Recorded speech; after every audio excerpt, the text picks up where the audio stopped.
Assalamualaikum warahmatullahi wabarakatuh. Perkenalkan, nama saya Nurul Halimah dengan NPM 20200 1500 590, di mana pada kali ini akan menjelaskan sejarah PGRI atau Persatuan Guru Republik Indonesia. Di mana yang pertama ini ada PGRI pada masa sebelum kemerdekaan. Pada zaman Belanda, dimulai pada tahun 1912, berdiri Persatuan Guru Hindia Belanda atau PGHB yang diketuai oleh Kartosubroto. Dan anggotanya terdiri dari guru bantu, guru desa, kepala sekolah, dan pemilik sekolah. Pendidikan mereka juga berbeda-beda, ada yang tamatan KS, NS, dan lain-lain. PGHB yang berbentuk union itu pecah, bahwa masing-masing anggota berjuang sesuai dengan program kerjanya, terutama dalam memperjuangkan perbaikan gaji. Pada tahun 1919, di samping PGHB, terbentuk pula gerakan-gerakan baru, diantaranya Persatuan Guru Bantu atau PGB, Persatuan Normal School atau PNS, atau Outwik Scholieren Bond atau KSB, dan School of Zinners Bond atau SOB. Perpecahan ini sangat buruk akibatnya bagi guru. Antara lain, martabat guru menjadi turun dan mereka tidak kompak lagi dalam memperjuangkan statusnya. Pada tahun 1932, nama PGHB diganti dengan PGI atau Persatuan Guru Indonesia.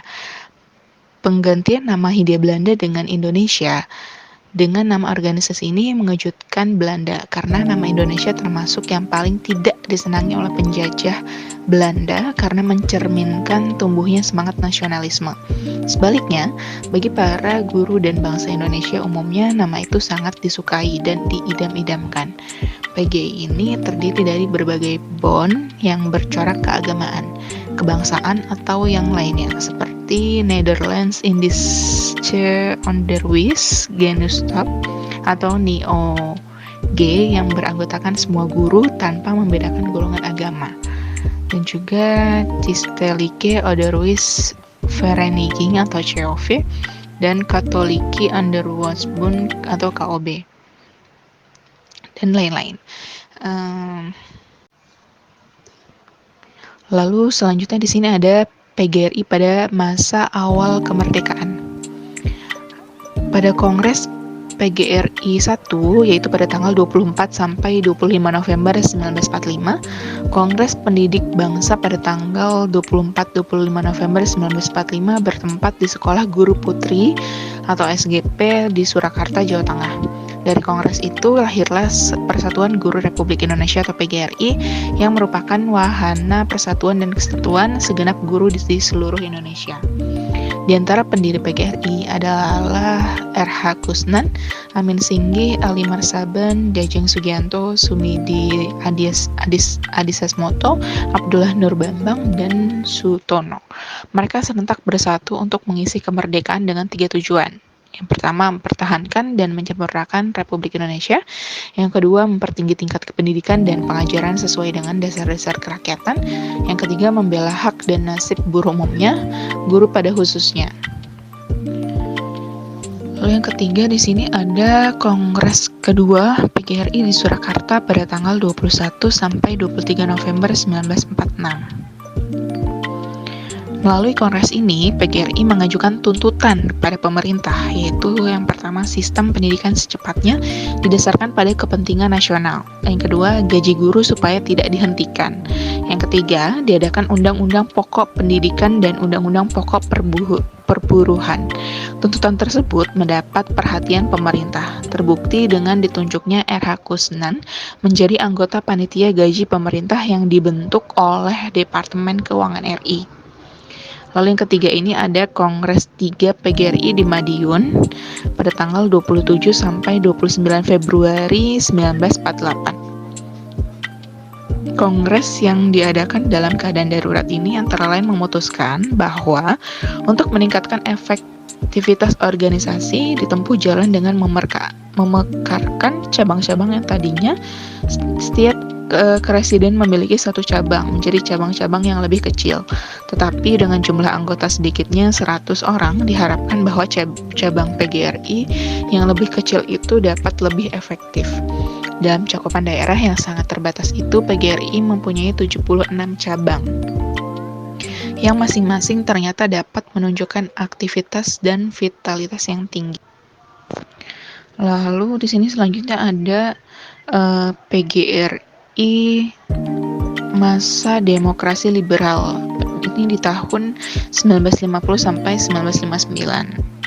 Kongres yang keempat PGRI di Yogyakarta pada tanggal 26 sampai 28 Februari 1950.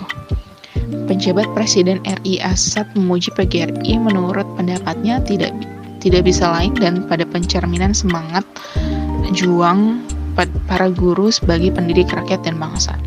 Kongres 4 PGRI itu juga dihadiri oleh beberapa utusan dari luar, yaitu daerah Renville, yaitu Sukabumi, Cianjur, Tasikmalaya, bahkan ada yang datang dari Sumatera, yaitu dari Sing, Bukit Tinggi, dan Lampung. Mereka datang dengan tekad bulat untuk mempersatukan diri dan bernaung di bawah panji-panji PGRI. Pengurus pusat CGI di Bandung datang pada Kongres 4 di Yogyakarta untuk secara resmi menggabungkan diri ke dalam PGRI dengan menyerahkan 38 cabang. Delegasi Serikat Guru Indonesia atau SGI dan Bandung terdiri atas Jaman Sujana Prawira, Jusar Kartasubrata, M. Hussein, Wira Supena, Omo Adi Maharja, Soekarno Prawira, dan Anwar Sanusi.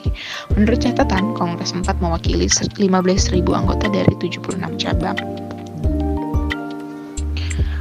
Lalu selanjutnya ada PGRI pada masa demokrasi terpimpin, yaitu pada tahun 1959 sampai 1965. Seperti pada kongres sebelumnya, pada Kongres 9 PGRI di Surabaya bulan Oktober atau November 1959, Subandri dan kawan-kawan melancarkan politik adu domba di antara para peserta kongres, terutama pada waktu pemilihan ketua umum. Kali ini pun usaha tersebut tidak berhasil dan M.E. Subiadinata terpilih kembali sebagai ketua umum PB PGRI. Politik adu domba dilanjutkan kembali pada Kongres 10 di Gelora Bung Karno, Jakarta tahun 1962. Subandri dan kawan-kawan melancarkan usaha keji dengan mengedarkan selebaran untuk memfitnah M.E. Subiadinata dengan menyatakan bahwa ia anti manipol dan lain sebagainya. Akibat surat selebaran ini, maka dilakukan penyelidikan dan penahanan oleh aparat keamanan terhadap 14 orang penandatanganan surat fitnah tersebut. Namun, M.E. Subandinata dengan jiwa besar berusaha membebaskan mereka untuk pulang ke tempatnya masing-masing. Terpengaruh oleh suasana selama Kongres 10 berlangsung, akhirnya disepakati untuk memasukkan Pancasila atau manipol ustik sebagai dasar PGRI. Lalu selanjutnya ada lahirnya PGRI Non-Vak Sentral atau PKI. Periode tahun 1962 sampai 1965 merupakan episode yang sangat pahit bagi PGRI. Dalam masa ini terjadi perpecahan dalam tubuh PGRI yang lebih hebat dibandingkan dengan pada periode-periode sebelumnya.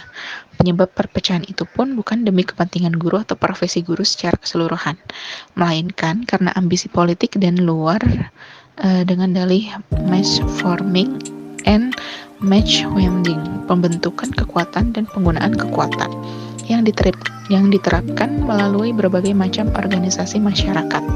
Kubu komunis berhasil menunjuk Supardi dan Goldfried atau Macan menjadi ketua dan wakil ketua pemilihan PB PGRI. Ternyata Goldfried termasuk salah seorang penandatanganan surat selebaran fitnah, sehingga timbul protes dari sidang pleno, sehingga Goldfried akhirnya dikeluarkan dari panitia.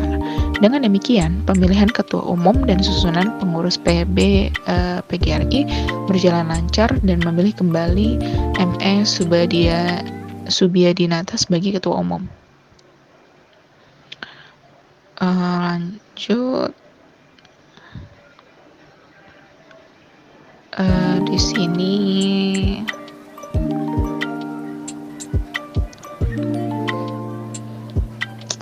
langsung kita lanjut aja pada PGRI masa reformasi.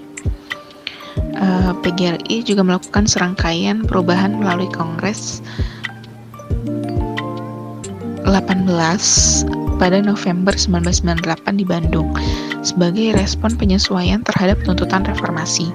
Pada saat itulah anggaran dasar dan anggaran rumah tangga PGRI mengalami perubahan guna menjawab tantangan global, tantangan nasional, organisasional. PGRI mengalami perubahan sebagai organisasi yang harus mampu beradaptasi dan mewujudkan dirinya sebagai the learning organization, yaitu organisasi yang senantiasa belajar sebagai organisasi yang secara berkelanjutan melakukan transformasi diri secara lebih baik dalam mengelola pengetahuan, menggunakan teknologi, sumber daya manusia, perluasan pembelajaran sebagai adaptasi dalam perubahan lingkungan. Dalam mengadaptasi perubahan lingkungan yang demikian, PGRI dituntut memiliki kecakapan untuk lebih siap mengantisipasi dan beradaptasi terhadap dampak perkembangan lingkungan, mengakselerasi dan mengembangkan hasil, proses, dan layanan yang lebih baik, menjadi lebih cakap belajar dari pesaing dan mitra kerja, melancarkan transfer pengetahuan dari satu bagian organisasi ke bagian lainnya, belajar secara efektif dan kesalahan-kesalahan sendiri, memberdayakan semua sumber daya manusia pada setiap jenjang organisasi, mempersingkat waktu yang diperlukan untuk menerapkan perubahan strategis, dan merangsang perbaikan secara terus-menerus pada setiap bidang dan jenjang organisasi. Mungkin itu saja yang dapat saya sampaikan. Kurang lebihnya mohon dimaafkan. Jadi untuk kesimpulannya di sini sejarah Persatuan Guru Republik Indonesia ini ada pada masa sebelum kemerdekaan, ada masa awal setelah kemerdekaan, lalu juga selanjutnya ada pada masa Orde Baru, lalu ada pada masa reformasi.